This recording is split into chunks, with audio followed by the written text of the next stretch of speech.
کیا تمہارا یہ منصوبہ بھی اسرائیل سے وابستہ ہے جسے پورے کرنے کے لیے تمہیں یہاں خود آنا پڑا ہے؟ عمران نے کہا، ہاں، یہ منصوبہ اسرائیل اور کافرستان کا مشترکہ منصوبہ ہے اور میں دونوں ممالک کے لیے کام کر رہا تھا۔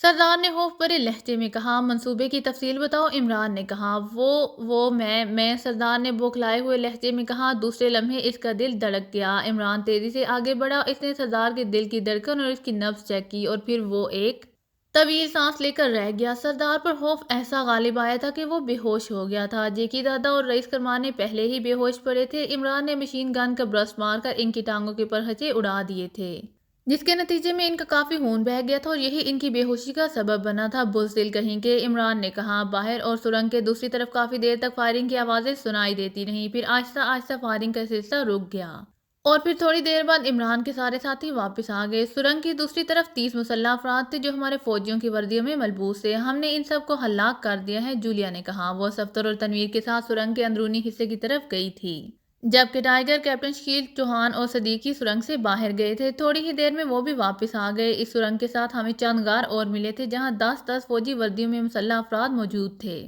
ہم نے ان سب کو ہلاک کر دیا ہے۔ ہم نے ان کے چہروں پر سے ماسک اتار لیا تھا، وہ سب کے سب کافرستانی معلوم ہوتے تھے۔ صدیقی نے جواب دیا تو عمران نے اس بات میں سر ہلا دیا، کیا یہ تینوں بھی ہلاک ہو گئے ہیں؟ جولیا نے سردار اور اس کے ساتھیوں کی طرف دیکھتے ہوئے کہا، نہیں، یہ زندہ ہیں۔ ٹانگوں کے پرہچے اڑنے کی وجہ سے ان کا کافی خون ضائع ہو گیا ہے، اس لیے یہ نکاہت سے بے ہوش ہو گئے ہیں، عمران نے کہا۔ سردار کے چہرے پر تو اب بھی نقاب ہے، کیا تم نے اس کا نقاب اتار کر نہیں دیکھا کہ یہ ہے کون؟ جولیا نے کہا، نہیں، اس نے خود ہی بتایا ہے کہ یہ کون ہے، عمران نے کہا۔ او، کون ہے یہ؟ صفدر نے پوچھا۔ اسانگا، عمران نے جواب دیا۔ وہ تو ہمیں بھی پتا ہے، لیکن یہ اسانگا ہے کون اور کس ملک سے تعلق ہے اور منصوبہ کیا تھا؟ جولیا نے کہا، اس کا تعلق اسرائیل سے ہے اور یہ یہاں اسرائیل اور کافرستان کا مشترکہ مشن مکمل کرنے آیا تھا جو ظاہر ہے پاکیزیہ کے خلاف ہی تھا، عمران نے کہا۔ لیکن اس کا مشن کیا تھا؟ تنویر نے پوچھا۔ اسی سے پوچھ لو، عمران نے کہا۔ لیکن یہ تو بے ہوش ہے، چوہان نے کہا۔ تو اس کے ہوش میں آنے کا انتظار کر لو، عمران نے جواب دیا تو اسے تیز نظروں سے گھورنے لگے۔ لگتا ہے ابھی آپ کا کچھ بتانے کا موڈ نہیں ہے، کیپٹن شکیل نے مسکراتے ہوئے کہا۔ بتاؤں گا، لیکن اس سے پہلے میں تم سب کو وہ چیز دکھانا چاہتا ہوں جو سانگا ہمیں دکھانے لے جانا چاہتا تھا، عمران نے سنجیدگی سے کہا۔ اس کے چہرے پر واقعی بے پناہ تشویش اور پریشانی کے تاثرات نمایاں تھے۔ اوہ، وہ کیا چیز ہے جس نے تمہیں اس قدر پریشان اور تشویش زدہ کر دیا ہے؟ حالانکہ اس سے پہلے ہم نے تمہیں اس قدر پریشان اور تشویش میں مبتلا نہیں دیکھا تھا، جولیا نے حیرت بھرے لہجے میں کہا۔ عمران کے چہرے پر واقعی گہری سنجیدگی دکھائی دے رہی تھی۔ جو چیز میں تمہیں دکھاؤں گا، اسے دیکھ کر تم سب کے ہوش اڑ جائیں گے، عمران نے اسی انداز میں کہا۔ یا اللہ رحم، آپ تو ہمیں سچ مچ ڈرا رہے ہیں، صفدر نے پریشانی کے عالم میں کہا۔ ہاں، یہ واقعی انتہائی ڈرا دینے والی بات ہے۔ یہ تو ہم پر بلکہ پورے پاکیزیہ پر اللہ تعالیٰ کا خاص کرم ہو گیا جو ہمیں بروقت یہاں ہونے والی سازش کا پتہ چل گیا، ورنہ نہ جانے پاکیزیہ کا کیا حال ہوتا اور دشمن کس طرح پاکیزیہ کو تباہ و برباد کر کے رکھ دیتا، عمران نے کہا۔ اب تو ہم وہ چیز دیکھنے کے لیے بےتاب ہو رہے ہیں جو تم ہمیں دکھانا چاہتے ہو، چلو کہاں چلنا ہے؟ جولیا نے بےتابی سے کہا۔ جیکی دادا اور رئیس کرمانی کو گولیاں مار دو اور اس سردار اور فسانگا کو اٹھا کر اپنے ساتھ لے چلو، اس کی ٹانگوں پر پٹیاں باندھ دو تاکہ یہ اس وقت تک زندہ رہے جب تک ہم یہاں موجود فوجیوں کے سامنے اس کی اصلیت نہ لے آئیں۔ یہ ان فوجیوں کا مجرم ہے، اس لیے اس کی موت کی سزا وہی کریں گے، عمران نے کہا۔ تو تنویر، چوہان اور صدیقی آگے بڑھے۔ تنویر نے رئیس کرمانی اور جیکی دادا کو گولیاں مار کر ہلاک کیا اور پھر ان کے لباس پھاڑ کر ان کی پٹیاں بنائی اور سردار اور فسانگا کی زخمی ٹانگوں پر باندھنے لگے۔ انہوں نے سرنگ سے مٹی اکٹھی کر کے اسے گیلی کر کے اس کا لیپ بنا کر اس کی زخمی ٹانگوں پر لگا دیا تھا کہ خون کا مزید اخراج نہ ہو سکے، اور پھر انہوں نے اس کی ٹانگوں پر مضبوطی سے پٹیاں باندھ دیں۔ عمران کے کہنے پر انہوں نے اس کے دونوں ہاتھ بھی پشت کی طرف کر کے باندھ دیے تاکہ اگر اسے راستے میں ہوش آ جائے تو وہ کوئی حرکت نہ کر سکے۔ پھر عمران کے کہنے پر چوہان نے اسے اٹھا کر کاندھے پر ڈال لیا اور پھر وہ سب سرنگ کے اگلے حصے کی طرف بڑھنا شروع ہو گئے۔ سرنگ بدستور طویل تھی اور سرنگ کے ختم ہونے کے ابھی تک کوئی آثار نظر نہیں آ رہے تھے۔ یوں لگتا تھا جیسے وہ ساری عمر اس سرنگ میں چلتے رہیں گے، لیکن یہ ختم نہیں ہوگی۔ عمران صاحب، ہم کب تک اس سرنگ میں چلتے رہیں گے؟ یہ سرنگ تو شیطان کی آنکھ سے بھی زیادہ طویل ہو گئی ہے، صفدر نے حیرت بھرا لہجے میں کہا۔ بس تھوڑی دیر اور، اب یہ اختتام پذیر ہونے والی ہے، عمران نے سنجیدگی سے کہا۔ مگر اس کے آخر میں کیا ہے جسے ہم سب دیکھنے کے لیے جا رہے ہیں اور تھوڑی دیر پہلے مجرم ہمیں دکھانے کے لیے لے جا رہے تھے، صدیقی نے کہا۔ بہت خوفناک چیز، ایک تھرا دینے والی چیز، عمران کا لہجہ بہت عجیب تھا۔ کیا تم اندازہ لگا چکے ہو؟ جولیا کے لہجے میں حیرت تھی، دوسرے بھی کچھ کم حیران نہیں تھے۔ ہاں، اس سرنگ کو دیکھ کر مجھے علم ہو گیا ہے کہ یہ سب کچھ کیا چکر ہے، عمران نے کہا۔ او، تو پھر آپ ہمیں کیوں نہیں بتا رہے؟ صفدر نے کہا۔ ابھی نہیں، اس جگہ چل کر بتاؤں گا جہاں دشمن ہمیں لے جانا چاہتا تھا۔ اب یہ اور بات ہے کہ خدا کی مہربانی سے الٹا ہم اسے لے جا رہے ہیں۔ اچانک وہ چلتے چلتے رک گئے، سرنگ ختم ہو گئی تھی اور اب ان کے سامنے ایک عجیب و غریب مشین تھی۔ وہ سب بت بنے ہوئے تھے، نہ جانے کتنی دیر تک وہ حیرت بھری نظروں سے اس مشین کو دیکھتے رہے، جیسے اس مشین کو دیکھ کر وہ حیرت سے پتھر کے بت بن گئے ہوں اور اب کبھی حرکت نہ کر سکیں گے۔ وہ ایک عجیب و غریب مشین تھی جو اس سے پہلے انہوں نے کبھی نہ دیکھی تھی۔ او میرے خدایا، یہ میں کیا دیکھ رہا ہوں؟ آخر کیپٹن شکیل کے منہ سے خوفزدہ انداز میں نکلا۔ وہ کیپٹن شکیل کے الفاظ سن کر حیران رہ گئے۔ اس کا مطلب یہ تھا کہ وہ اس مشین کو سمجھتا ہے۔ انہوں نے عمران کی طرف دیکھا لیکن وہ حیران نہ تھا بلکہ وہ مسکرا رہا تھا۔ اس کا مطلب ہے تم بھی مشین کے بارے میں جانتے ہو؟ جولیا نے کہا۔ ہاں، عمران نے کہا، مشین سرنگ کی گولائی کے عین مطابق تھی اور اس سے آگے انہیں کچھ نظر نہیں آ رہا تھا۔ آخر یہ مشین ہے کیا اور اس مشین سے کیا کام لیا جا رہا تھا؟ جولیا نے جلائے ہوئے لہجے میں کہا۔ اسے عمران پر غصہ آ رہا تھا اور مسلسل پراسرار بنا ہوا تھا اور انہیں کچھ بتانے کا نام ہی نہیں لے رہا تھا۔ جانتے ہو جب یہ مشین چلے گی تو کیا ہوگا؟ عمران نے اسی طرح بڑے پراسرار لہجے میں کہا۔ جی نہیں، ہمارے پلے تو کچھ نہیں پڑا، صفدر نے کہا۔ تو سنو، جب اس مشین کو چلایا جائے گا تو یہ ٹھوس پتھروں کو کاٹتی ہوئی مسلسل آگے بڑھتی چلی جائے گی۔ عمران نے کہا۔ پتھروں کو کاٹتے ہوئے تمہارا مطلب ہے زمین کے نیچے ٹھوس پتھروں کو کاٹتی ہوئی؟ تنویر نے کہا۔ ہاں، اس کے ساتھ ایک گول پہیہ لگا ہوا ہے اور اس کے اگلے حصے پر ایک بڑا سا برما ہے، ایسا برما جو عام طور پر ڈرل مشین کے آگے لگتا ہے اور اس سے دیواروں حتیٰ کہ فولاد میں بھی سوراخ بنائے جا سکتے ہیں۔ جب پہیہ گھومے گا تو اس مشین کی ڈرلنگ بھی شروع ہو جائے گی اور یہ پتھروں میں بڑا اور گول سوراخ بناتے ہوئے آگے بڑھتی جائے گی، جس سے یہ گول سرنگ بنتی چلی جائے گی۔ عمران نے انہیں تفصیل بتاتے ہوئے کہا۔ لیکن پتھروں کا صفوف تو یہاں کہیں نظر نہیں آ رہا۔ جولیا کے لہجے میں حیرت تھی۔ یہی تو اس میں کمال ہے، جو پتھر گھسے گا یہ اسے ساتھ ساتھ گیس میں تبدیل کر دے گی اور گیس باہر نکل جائے گی۔ اس طرح سرنگ خود بخود صاف ہوتی چلی جائے گی اور اس مشین کی آواز باہر کہیں سنائی نہیں دیتی۔ یہ خاموشی سے کام کرتی ہے اور اس مشین سے سینکڑوں کلومیٹر طویل سرنگ بنائی جا سکتی ہے۔ عمران نے کہا۔ لیکن گیس میں ان لوگوں کا دام کیوں نہیں گھٹتا؟ صفدر نے پوچھا۔ وہ اس لیے کہ پتھر کی گیس بہت وزنی ہوگی، قدموں سے اوپر نہیں اٹھنے پائے گی اور یوں بھی یہ لوگ مشین کو چلا کر خود باہر نکل آتے ہوں گے، بس یہ سرنگ کے دہانے کے آس پاس کہیں رہتے ہوں گے تاکہ کوئی اس طرف آ جائے تو اسے ٹھکانے لگا دے۔ اسی لیے تو وہ فوجی مارا گیا تھا۔ عمران نے کہا۔ لیکن آخر اس کا مقصد کیا تھا؟ میرا مطلب ہے یہاں اس طرح طویل ترین سرنگ کیوں بنائی جا رہی ہے؟ جولیا نے پوچھا۔ کیا تم لوگ ابھی تک نہیں سمجھے؟ عمران نے منہ بنا کر کہا۔ کچھ سمجھ تو رہے ہیں، صفدر نے کہا۔ خیر، میں باہر نکل کر ساری باتیں بتاؤں گا، پہلے تو ہم کرنل طارق محمود اور ان کے ساتھیوں کو یہاں بلائیں گے، اسانگا کو ان کے حوالے کریں گے اور پھر اطمینان سے باتیں کریں گے اور ان کے سامنے بھی ساری صورتحال واضح کریں گے۔ عمران نے سنجیدگی سے کہا۔ لیکن عمران صاحب، ایک بار آپ ہمیں اس مشین کو چلا کر تو دکھا دیں، ہم بھی دیکھیں کہ ایسا کام کیسے کرتی ہے۔ صدیقی نے کہا۔ نہیں، یہ نہیں ہو سکتا، ایسا سوچنا بھی مت کہ میں اس مشین کو چلاؤں گا اور اس سرنگ کو مزید آگے بڑھاؤں گا۔ عمران نے انتہائی سرد لہجے میں کہا۔ اس کا سرد لہجہ سن کر وہ کام کر رہ گئے۔ وہ حیران بھی ہو رہے تھے کہ صدیقی نے کوئی ایسی بات نہیں کی تھی جس پر اسے غصہ آتا۔ آؤ چلیں، عمران نے اسی طرح غصیلے لہجے میں کہا اور پلٹ کر تیز تیز چلتا ہوا واپس چلنا شروع ہو گئے۔ وہ سب بھی اس کے پیچھے تھے۔ اسانگا بددستور بے ہوشی کی حالت میں چوہان کے کاندھے پر لدا ہوا تھا۔ سرنگ میں یہاں تک آتے ہوئے انہیں 2 گھنٹے سے زیادہ وقت لگا تھا، اب واپسی میں بھی انہیں اتنا ہی وقت لگ گیا۔ سرنگ سے نکلتے ہی انہوں نے سکون کا سانس لیا، کیونکہ سرنگ کے اندر ہوا تو تھی لیکن آکسیجن کی مقدار قدرے کم تھی۔ سرنگ میں ہوا اور آکسیجن کا انتظام اسی مشین کے ذریعے کیا گیا تھا جسے دیکھ کر وہ آئے تھے۔ تازہ ہوا میں پہنچے تو ان کی جان میں جان آئی اور وہ لمبے لمبے سانس لینے لگے۔ پھر سب سے پہلے کرنل طارق محمود کے ساتھیوں کو کھول کر ہوش میں لے آئے۔ اب سوال یہ ہے کہ ہم اتنی دور سے کرنل طارق محمود کو کس طرح بلائیں؟ صدیقی نے کہا۔ یہ کیا مشکل ہے؟ عمران نے مسکراتے ہوئے کہا۔ تو پھر میں جاؤں انہیں بلانے؟ صدیقی نے کہا۔ کسی کو بھیجنے کی ضرورت نہیں، وہ خود ہی آ جائیں گے۔ عمران نے کہا۔ وہ کیسے؟ کیا یہاں ٹرانسمیٹر موجود ہے؟ جولیا نے چونک کر کہا۔ نہیں، میں ابھی انہیں بلانے کا انتظام کرتا ہوں، عمران نے کہا، اور یہ کہہ کر اس نے ایک مشین گن اٹھائی اور اسے ہوائی فائر کرنے لگا۔ باہر تم لوگوں نے جو فائرنگ کی تھی اس کی آوازیں فوجیوں اور کرنل طارق محمود تک پہلے ہی پہنچ چکی ہوں گی۔ اب ہونے والی فائرنگ سے انہیں اندازہ ہو جائے گا کہ انہیں کہاں آنا ہے۔ عمران نے کہا۔ ویری گڈ، اسے کہتے ہیں عقل بڑی یا بینس؟ صدیقی نے ہنستے ہوئے کہا۔ لگتی تو بینس ہی بڑی ہے، عمران نے مسکراتے ہوئے کہا۔ اس کے لہجے میں ایک بار پھر پہلے جیسی شوخی اونت کر آئی تھی۔ پھر انہیں زیادہ دیر انتظار نہ کرنا پڑا۔ تھوڑی ہی دیر میں انہیں میگا فون پر کرنل طارق محمود کی چیختی ہوئی آواز سنائی دی۔ یہاں جو کوئی بھی ہے گھیرے میں لیا جا چکا ہے، تم سب لوگوں کے لیے بہتر یہی ہے کہ ہاتھ اوپر اٹھا کر سامنے آ جاؤ ورنہ ہم فائر کھول دیں گے، کرنل طارق محمود نے کہا۔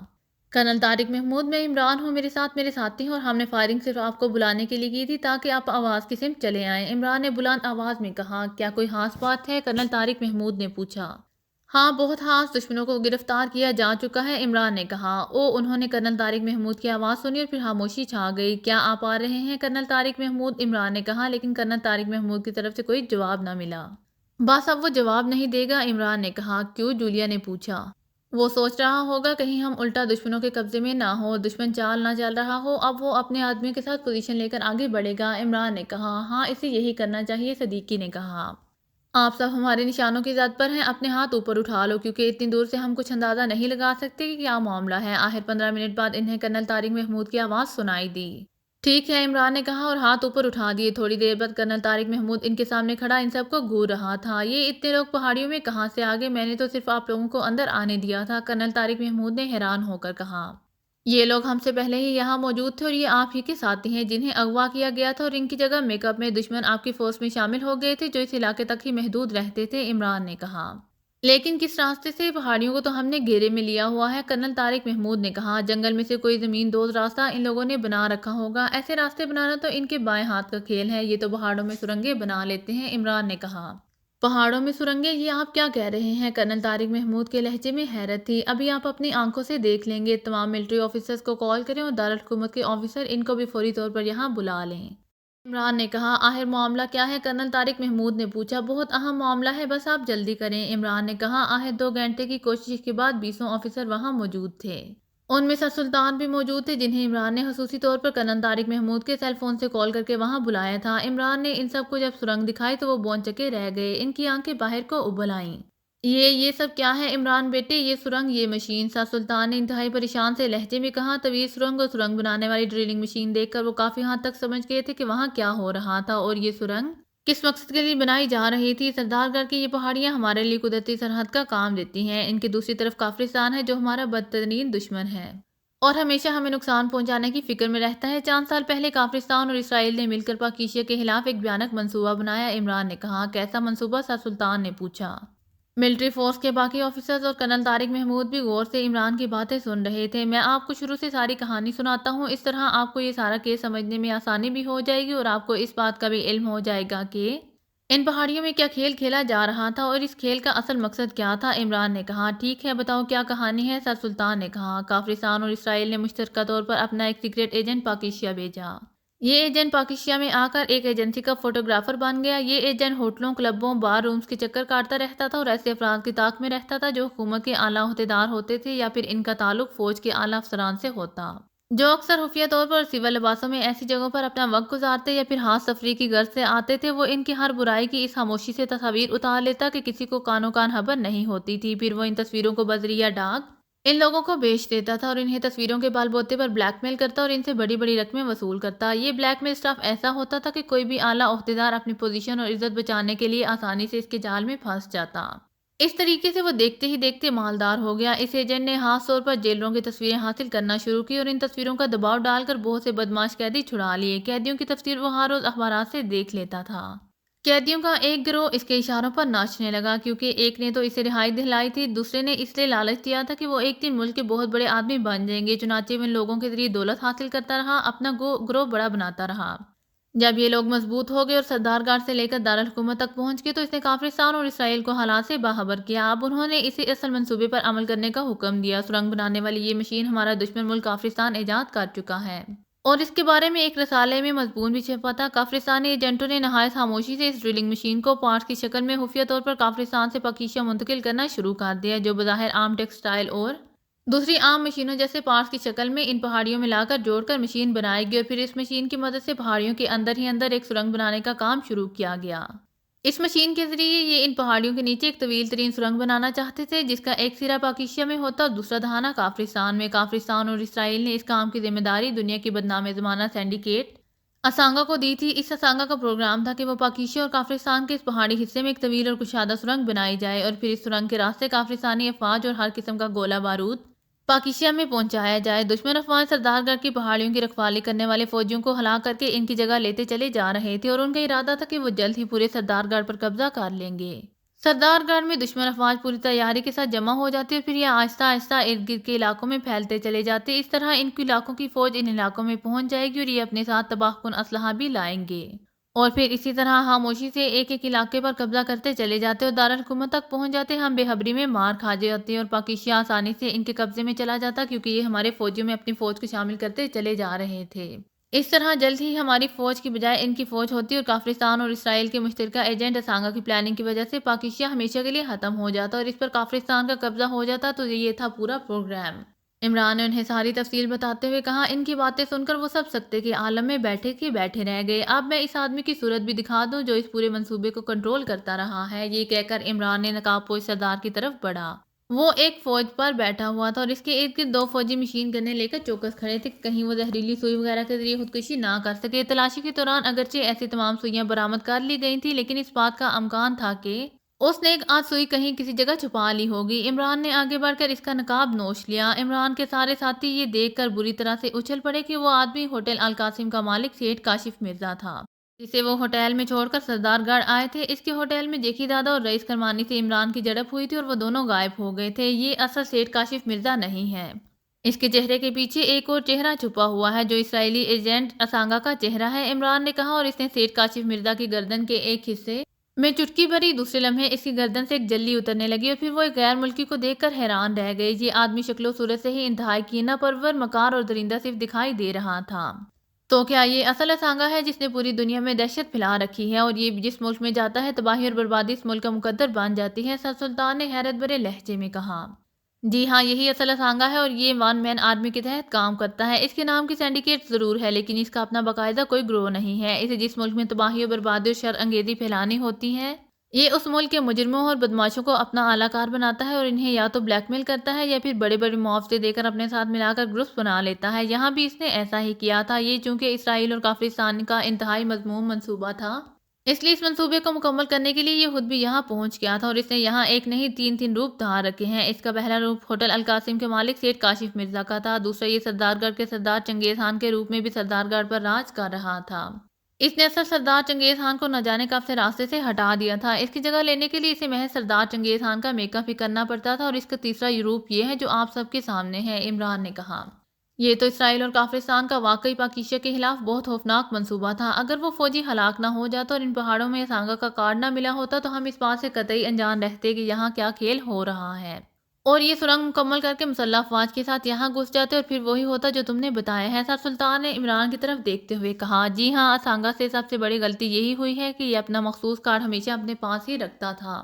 یہ اپنے ساتھیوں کے ساتھ ان پہاڑی علاقوں کی چیکنگ کرتا رہتا تھا تاکہ ان پہاڑیوں میں مزید مصنوعی غار بنائے جا سکیں جہاں یہ کافرستان سے اسلحہ و بارود لا کر ذخیرہ کر سکیں۔ انہوں نے کئی پہاڑیوں پر نشان لگا دیے تھے جن میں اس مشین کے ذریعے مصنوعی غار بنائے جانے تھے۔ ان کی سی سرچنگ کے دوران اس فوجی نے انہیں دیکھ لیا تھا اور اس کی دوسری بڑی غلطی یہ تھی کہ سب نیلے رنگ کے مخصوص لباسوں میں تھے اور ان کے لباسوں پر سرخ بچھو کا نشان بنا ہوا تھا جو اس فوجی کے چونکنے کا باعث بنا تھا۔ اگر یہ عام سیاحوں کے روپ میں ان پہاڑیوں میں گھومتے پھرتے رہتے تو شاید ہی ان پر کوئی توجہ دیتا اور ان کی اصلیت کسی کے سامنے نہ آتی۔ سرچنگ کے دوران اسے اسانگا کا محسوس کارڈ گرگاہ مل گیا جس کے بارے میں اسے خبر تک نہ ہوئی تھی۔ کارڈ کی وجہ سے چونکہ اس کی اصلیت سامنے آ گئی تھی اور اسے یقین ہو گیا تھا کہ اس معاملے میں پاکستان سیکرٹ سروس کو آگے لایا جائے گا اور ان کے ساتھ لامحالہ میں بھی ہوں گا، اس لیے اس نے سردار گڑھ کے ٹاپ بدماشوں کو حکم دیا کہ وہ سردار گڑھ آنے والے تمام راستوں کی پکٹنگ کر لیں اور جیسے ہی میں اپنے ساتھیوں کے ساتھ یہاں آنے کی کوشش کروں ہمیں فوری طور پر ہلاک کر دیا جائے۔ لیکن پھر اس کے ذہن میں نہ جانے کیا خیال آیا کہ اس نے اپنے ساتھیوں کو مجھے اور میرے ساتھیوں کو ہلاک کرنے سے منع کر دیا۔ یہ چاہتا تھا کہ اس کے ساتھی مجھے اور میرے ساتھیوں کو زندہ گرفتار کریں اور ہمیں ایسی جگہ قید کر دیں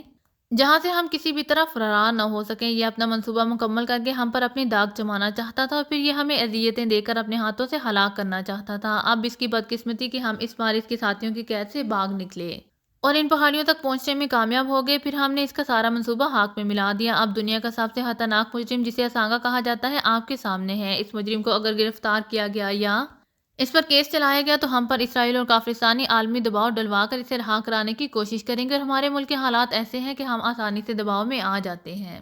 اس لیے اس آدمی کو اب نہ تو گرفتار کیا جائے گا اور نہ ہی اس کا کوئی کیس چلایا جائے گا۔ اگر یہ یہاں سے فرار ہو گیا تو پھر نہ صرف دوسرے ممالک کی تباہی کا باعث بن سکتا ہے بلکہ دوبارہ پاکستان کے خلاف سازش کر سکتا ہے۔